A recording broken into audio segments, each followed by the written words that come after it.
welcome na naman dito sa aking channel. Ayan, for today's video guys, magluluto na naman tayo ng birthday miswa.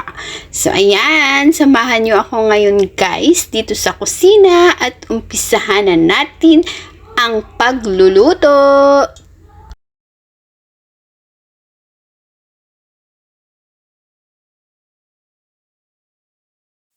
So, ayan, nag-slice na ako ng mushroom, guys. Gagamitin natin yan mamaya. Meron din akong in-slice na chicken, carrots, carrots, onion, garlic, and meron din tayong dahon ng sibuyas.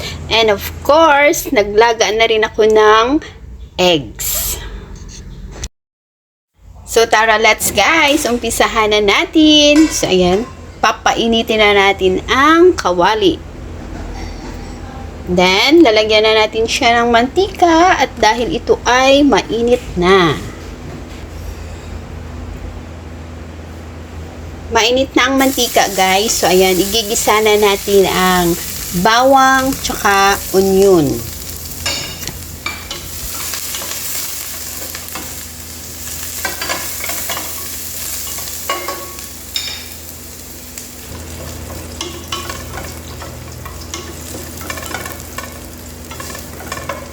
Kapag nag-golden brown na yung garlic and onion guys, next naman natin na igisa ay ang chicken.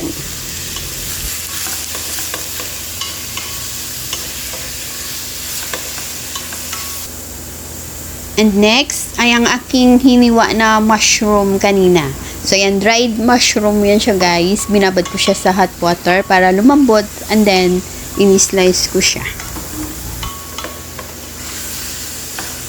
Haluin muna natin and then lalagyan natin ng asin para sumarap ang ating miswa. Ayan, so after natin lagyan ng asin, lalagyan na rin natin siya ng black pepper.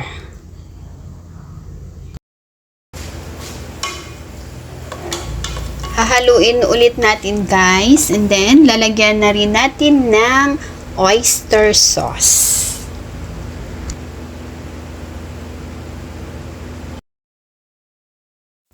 After ng oyster sauce, lalagyan na natin ng water para maluto ang ating chicken and mushroom.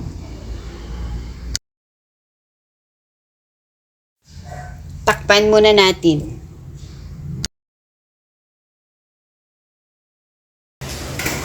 So, habang nag-aantay ako na maluto ang chicken guys, nagpakulo na ako ng water and then para sa aking miswa.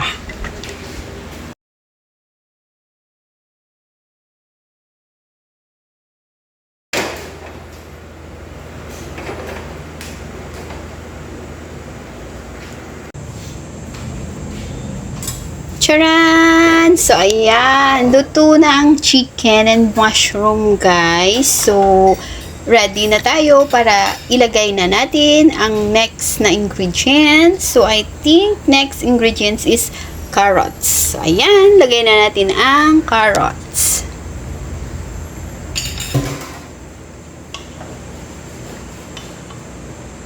So, ayan na nga guys. Hindi na natin tatakpan para hindi madurog ang carrots. And then, titikman na natin.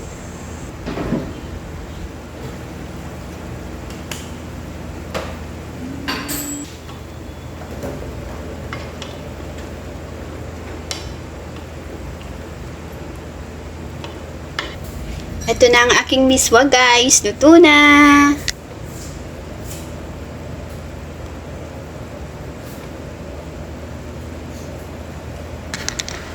Ready na ito guys. So, ilagay ko na ang aking miswa. Tapos, halu-haluin lang natin ito.